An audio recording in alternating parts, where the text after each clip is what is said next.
Why being born as Cardi B sucks. Being born as Cardi B is messed up, not because you are poor and not even because you grew up in the Bronx. Poverty is only the background. The neighborhood is only the scenery. The real problem begins where childhood ends and the first realization appears. No one is going to give you time to figure yourself out. No one will ask who you want to become. The world immediately demands an answer to a different question. How are you going to survive? Belcalis Almanzar was born into a reality where life is not built, it is fought for, where the future is not a plan, but a risk, where every person has a breaking point, but no one is interested in whether you have reached yours yet. You either adapt or you disappear. And adaptation here is not growth, it is deformation. In places like this, personality is not formed by choice, but by defense. You do not become tough because you want to. You become tough because otherwise you get broken.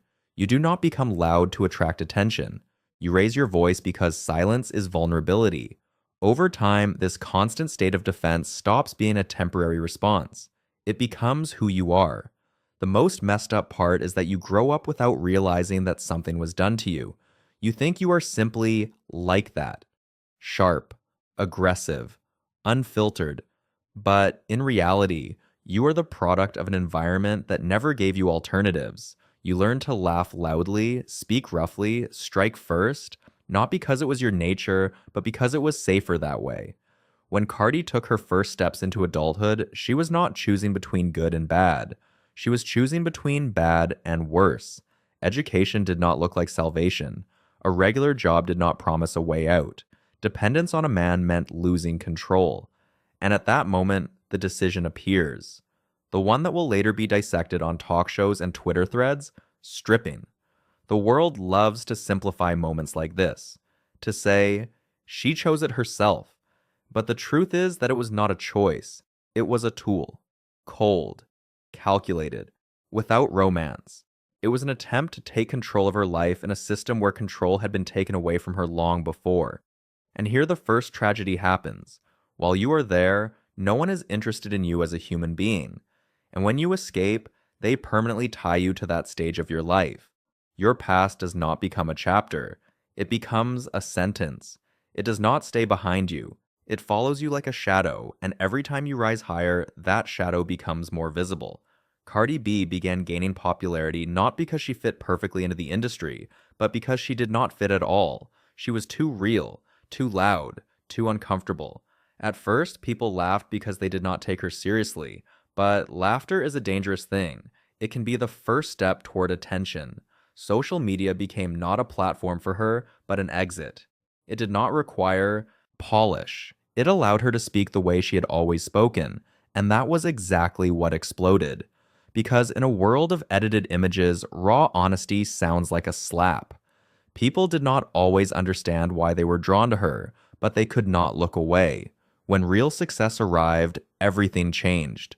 Because fame is not freedom. It is a trade. You receive money, influence, a stage, and you give up privacy, the right to make mistakes, the right to be contradictory.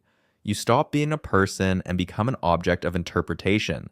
Cardi B very quickly found herself in a position where everyone expected everything from her at once. She was supposed to be a symbol of female independence, but without being irritating, she was supposed to remain a girl from the streets, but speak in a way that advertisers approved of. She was supposed to be honest, but not cross certain lines. And each new role contradicted the previous one. The most destructive part of this is the internal conflict. When you spent your entire life learning how to be yourself, and now you are told, be yourself, but by the rules. You are praised for authenticity while it is convenient, and the moment it becomes too real, you are punished. Cardi B lives in a constant state of tension. You can see it not in interviews, but between the lines, in the sharpness of her replies, in the bursts of anger, in the exhaustion. Because she is always on defense, even at the top, even with millions, even with recognition. Her aggression is not rudeness, it is a learned response. It is the habit of striking first, because otherwise you will be struck. It is a person who defended herself for so long that she forgot what life without threat feels like. And here another trap appears.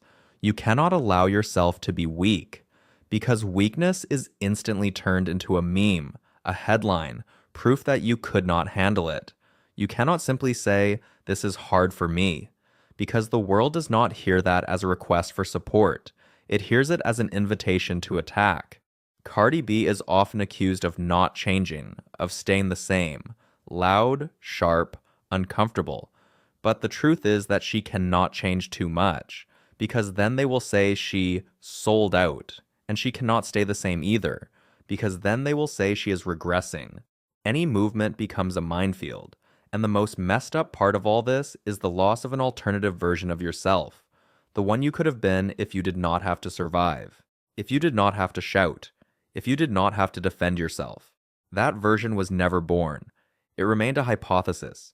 Being born as Cardi B means spending your entire life as the result of circumstances, not free choice, even when it looks like you are on top, even when it looks like you have won. Because victory here is not liberation, it is the fixation of a role. You become who you had to become, and you no longer have the chance to know who you could have been. That is why being born as Cardi B is messed up. Not because she went through hell, but because hell shaped her forever.